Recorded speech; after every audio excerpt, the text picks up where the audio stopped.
I have a job for you. Jeez, it's not another arc, is it? No, not again. This time I need a full-scale home renovation. Noah Construction and Builders is your design and build partner. We do it all, from additions and dormers to full-scale renovations. Schedule your no-cost design consultation today. Visit us online at noahconstruction-builders.com. Noah Construction and Builders. Through dreams we design, with vision we build. 95.9, 1240 AM WGBB Radio, MuscleSport Media Live on Monday, 7:30 to 8 p.m. I am your co-host, Joe Pietaro. Of course, Trevor is in the booth making this all possible. Anthony is not here tonight. I have a special co-host for the night. My son, Jimmy Pietaro. Jimmy, welcome to WGBB Radio. Welcome. I'm happy to have my son because he is a sports nut like myself, but I'd be remiss if I didn't say Noah Construction-Builders.com. Without them, none of this is possible. Thank you to all the guys at Noah, Pete, and the boys. And Jimmy and I are going to discuss a little National Basketball Association tonight, the show, the league. And we are getting closer and closer to the postseason. Things are starting to shape up in the conferences, Western and Eastern, and we're going to talk a little bit about that. But right before we went on air, you told me a little news about the Knicks. So why don't we start with that news? I know we'll talk a little bit about the Knicks, and Trevor is a huge Knicks fan, and I'm sure he's not going to be happy hearing this if he hasn't heard it, but go ahead. Yeah, so breaking news from ESPN right before the show. OG Anunoby, who had just returned from his elbow injury, he had missed, I believe, 18 games since January. He's been ruled out tonight versus Golden State, and he will be missing at least a few more games. There's, it was on ESPN, they said there was some concern, so. Some concern, they do the day-to-day, and obviously they have to wait and see that. Did you know that before? You did hear that? And he just got back. I mean, the team played great without him, but obviously it was a great trade. Big deal they made during the season, brought him in. It was a good value for value trade. The team was playing very high with him, and then when he went out, they were able to continue that. It's a little bit of a blow to have a guy that you just got back. I mean, only a couple of games back in, and now he's back on the shelf. Back on the sideline, but hopefully they can continue their high play without him the way they were before. We were talking in the house over the weekend. They're playing kind of that old style. Their defense has been really good. Very low scoring games. My style of NBA, not so much yours, but we're different generations. So of course you like what you see on what's your contemporary now. Present time, which is more of the high scoring, quick shot, run and gun, 3-point thing, where I'm more of I like the slog of what the old NBA Eastern Conference used to be, the old Knicks style, which they put in the Knick hand check rule because of the way they play defense. But how do you think the Knicks, as far as they've been able to be successful going against the grain, if you will, in today's NBA? What is your opinion on that and how they've been able to succeed? And is this something that is a Thibodeau team kind of personality? The Knicks this year, they've been very impressive. They've fought through injuries. Anunoby, obviously the latest. Mitchell Robinson has been out for a few months now. Julius Randle's missed some time. So it's a really good old school throwback style team where they share the ball, they play a lot of defense. Jalen Brunson has had an excellent season. Yes. He's one of the best players in the NBA this year. But as far as playoff success, I don't know how well that might hold up. I think they're a very good team, but they need to get healthy and start scoring some more if they want to hang with teams like Milwaukee, teams like Boston in the playoffs. Now, obviously, you mentioned Boston. That kind of segues into the thing. Even though you're an NBA fan, you're objective. You're not... You're like me. You're not one of these guys that you die if your team loses. I mean, it's a sport. You enjoy it. You root for a team. You have fun rooting for them. We're both Met fans, obviously. You, thankfully, was smart enough to be a non-Knick fan, even though they've had some good success in my lifetime. '94 being the closest I got. I was too young when they won their championships. I was just 2 and then like 6, so I really didn't get to enjoy those at all. But you became a Boston Celtics fan, which people would think, oh, you're a Knicks fan. Again, I'm not that kind of a sports guy. I'm especially being in a sports journalist. I keep fan is a second place thing. Now you became a Boston Celtics fan. It had really nothing to do with the success when you were younger. It was more of the success when I was a younger guy and a teenager. You looked at YouTube at Larry Bird and those kind of guys. So just give me a quick thing of how did you fall into being a green and white fan? Like you said, just enjoying some old highlights, teams with Larry Bird and Kevin McHale. And then also around that time was still when they had Kevin Garnett, Paul Pierce, Rajon Rondo. So a lot of great players to root for, lots of fun to watch. You know, the championship when they won in 2008, I was still very young, a little before my time, but you know, now they've managed to rebuild after that and really put themselves in a great position now to win. It's just obviously, it goes without saying, it's one of the greatest franchises, not only in NBA history, but in sports history. The way they've been able to put together a great team for that short period of time, win a title. A lot of teams, they make that run and then they don't win the title, and then it looks like it's a bust. Boston was able to capitalize on that with the Garnett trade. And then, oddly enough, trading away some of those players, i.e. Kevin Garnett, gave them the tools to build another powerhouse team with that Nets trade, which seemed like they were just getting those first-round picks for years. And Brooklyn was a lottery team, and they weren't lottery protected. So it was just an ingenious move by then general manager Danny Ainge, the former Celtic and former Toronto Blue Jay, also was a two-sport player when he was younger. Tried out baseball first and didn't succeed, and then went to Boston, had his draft rights, smartly enough. Always a team, a franchise, an organization that looked ahead with great success. So now the players that they got at the high spot in the draft, Brown and Tatum, those are superstar. I mean, Tatum is just outstanding. Brown is right behind them just by a hair probably. And you have told me in our conversations at home that this has got to be the year that they finally cash in on these great moves and stuff like that. Obviously, now they have a great record. They're leading the league, leading the East, the conference. I feel they're going to win the title. Obviously, playoffs, things happen. You get these upsets all the time. What do you feel the Celtics need to do differently this time around than they did in the previous few years where they finished just short, or, like last year got bumped by the Heat? I think it just comes down to late game execution. The last few years in the playoffs, 2022, they made a nice run to the finals, but fell to Golden State.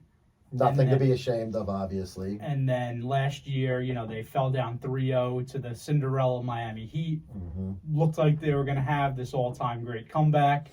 Game 7 starts, Tatum sprains his ankle on first or second play of the game, and they kind of just get blown out the rest of the way. But throughout those last few playoff runs, a big issue has been just late game execution. They'll be in a close game down the stretch, and they won't call a timeout when they should have, or they'll turn it over when they shouldn't have. And that's really gone on to hurt them. It's made them go longer in series where they should have wrapped up a series early on in 5. Now they got to go 6. And it's just, those catch up to you. And in late game, if you're making mistakes, you aren't going to take down a team like Denver, who's shown they're a championship team. Yeah. Obviously, the Celtics have gone through a few coaches. When Stevens went upstairs to be the president, GM, whatever you want to call them. These guys are younger coaches. They're learning on the fly. Sometimes it's not the best, formula for a championship. They have a veteran team, but it's kind of a young veteran team with the Tatum and Brown being the leaders of that team. guy like Al Horford, obviously, he's in a different position. He's been around for a real long time. He's seen a lot of postseason with Atlanta, Philadelphia, and Boston. Do you feel that some of that late game stuff is as a result of maybe the coaching or the players not being seasoned veterans, some of them? I think in the past few playoffs, coaching has definitely had its, it's shown its issues. But I believe it's the styles of Tatum and Brown. It's, they're wing players. They aren't the best ball handlers. They're very capable at it, but they aren't the greatest ball handlers in the league. Especially Jaylen Brown. He could be very flustered when they force him to use his left hand. Just kind of easier to force him into turnovers. And although he's no longer on the team now, Marcus Smart was very much of a wild card player. Yeah. Great player, very fun player to root for, fun player to watch. But when he's off, he's off. Yeah, and obviously that was the big difference last year. This year they made that trade smart. They brought in Kristaps Porzingis, who I've obviously always kind of had a rooting interest for being a Knicks fan, and then I kind of was hoping when he went to Dallas he was going to succeed. I wasn't one of those Knicks fans that was rooting against him because he left the Knicks. And he's had a very good year with Boston, so obviously this is a guy who could be a big difference maker. No slight against Marcus Smart. The guy was a hell of a hustler, great defender, very good in so many different aspects of the game, those small things that don't show up on the scorebook. So do you think now that with the addition of Kristaps Porzingis, is that the one that's going to finally push them over the top? I think it has to be at this point. The way they are built, it's we were saying before, we talked about, if not this year, when is this core going to get over that hump? Right now they're heading into the playoffs fairly healthy. Everything's they're firing on all cylinders right now, and Porzingis gives them a completely different look, late game, early game. Everyone always talks about his 3-point shooting, and which is great for a guy who's 7'3". But this year he's been one of the most efficient post players in the game, and just giving them a look that they haven't had in the past. Now Tatum and Brown are struggling. You can just give it to Porzingis in the post. He can get you 2 points. As a old guy like myself, that's just my style. If that's winning basketball, I love it. Overall, not just Boston centric. Here we'll go, bounce around a little bit. Overall, this year, Oklahoma's probably been the biggest surprise, probably in the league, right? You said they're like a year ahead of where they were starting to get better, and then this year they actually are the first seed in the West, ahead of the defending champion Nuggets. And Boston, unfortunately, lost both regular season games to Denver. The last one was the most recent one, was just like 4 or 5 days ago. It was a pretty close game, and then the Denver prevailed. Do you see any wild card type of teams, or is it going to come down to who we're used to seeing in the quarterfinals and finals?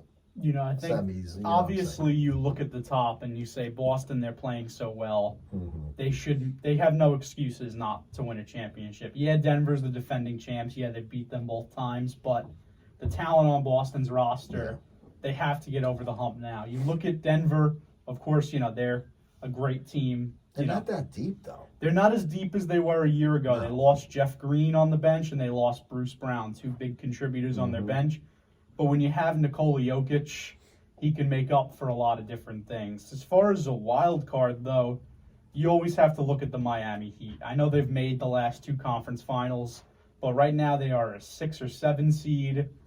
And, last year we were starting to write them off. Everyone was, all right, Miami's done, especially when they lose that first play-in game versus Atlanta. Now they fall to the 8th seed. It's a do-or-die move. They're playing Milwaukee in the first round, and they upset them. They didn't just beat them; they beat them well.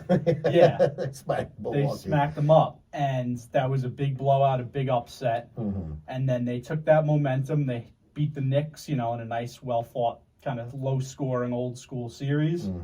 And then Boston, we talked about before, the 3-0 lead. Went the whole. So it's hard. It's hard to say the team that just won the conference the year prior and made the conference finals the year bore that is a wild card. But when you're a 7-8 seed, They have to be considered a wild card.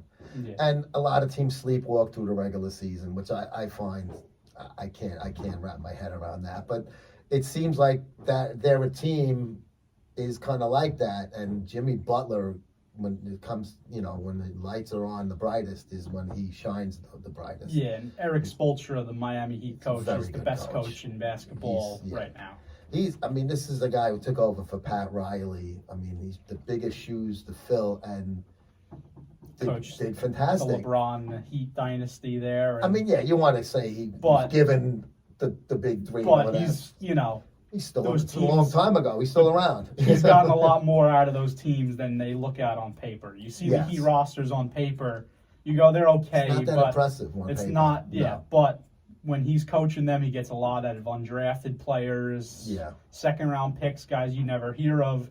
All of a sudden, they're averaging 15 points a game in a playoff series. Yeah, that's when a coach can get a guy off the street, basically, and sometimes second rounders are pretty much that, or two-way players, or you said undrafted guys.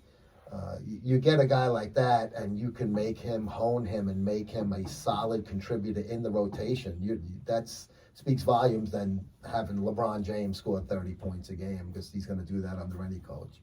Looking out west, we talked a little bit about OKC, a little bit about Denver. Phoenix has always got to be looked at because of a guy like Durant. He can just take over a game. Golden State, Curry's been out. They're not having a good year. They're kind of low. Is there anybody out west?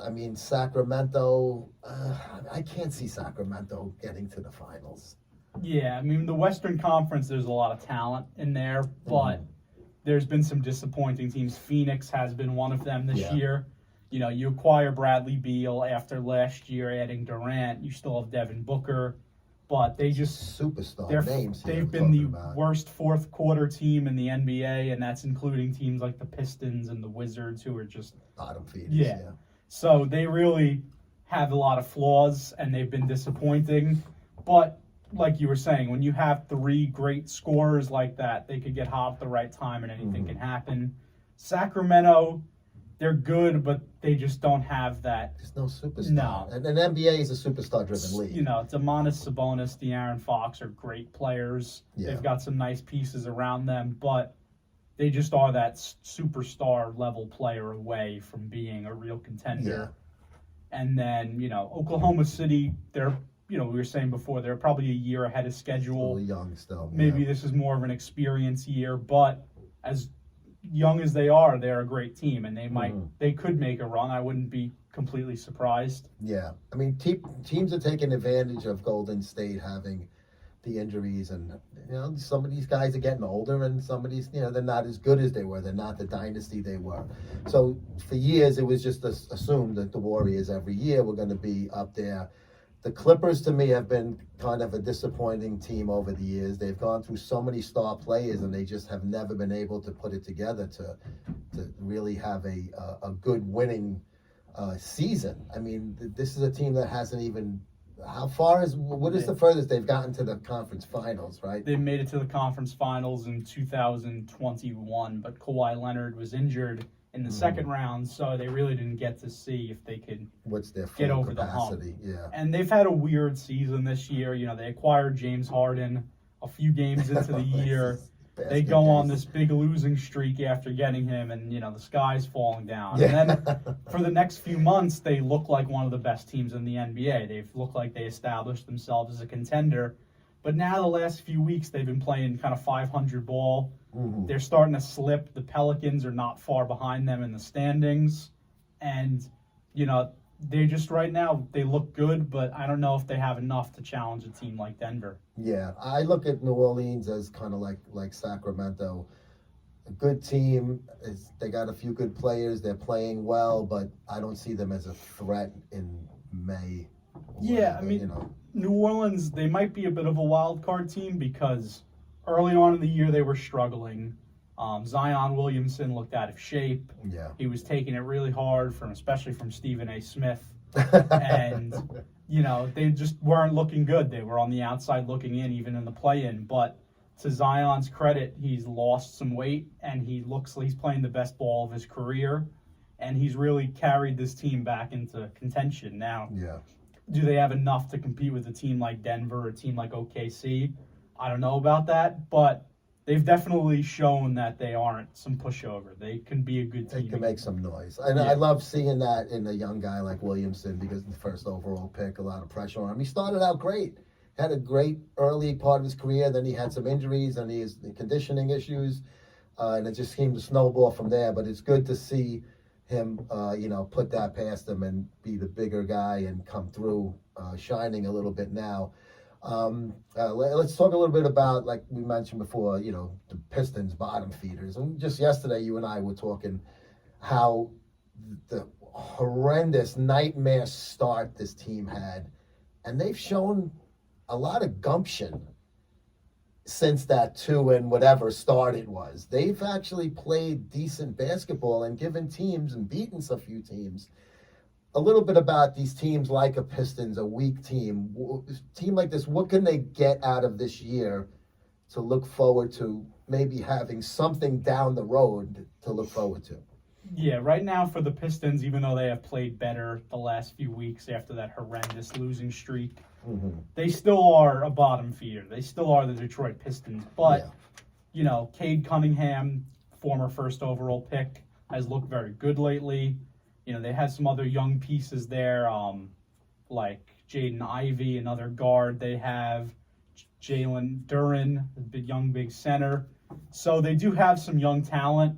And I think the rest of the way here, the last 15 or so games of the season, just see what you got. See what young players or keepers who might be a contributor on a good team in the future.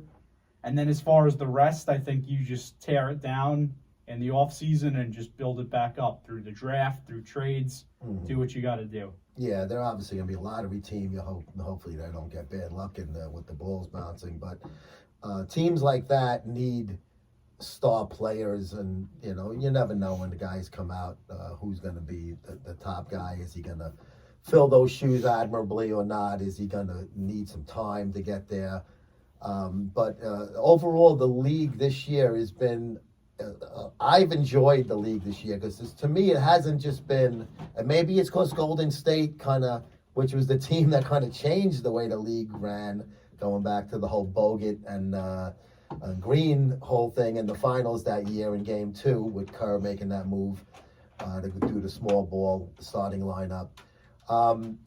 I've enjoyed the NBA a lot more this year than I had in previous years because it's been lower scoring. You see the over-unders are in that 210 range, not 220. They're not in that 230, 240 range and stuff. What do you think has been the difference this year to make it more of a low-scoring defense? Is there more defense being played? Is there just bad shooting? What do you think? You watch a lot more than I do, so I asking this as not a leading question, as a serious question. Why is this year different than previous years? I think this year there's the highs are really high. They're all time.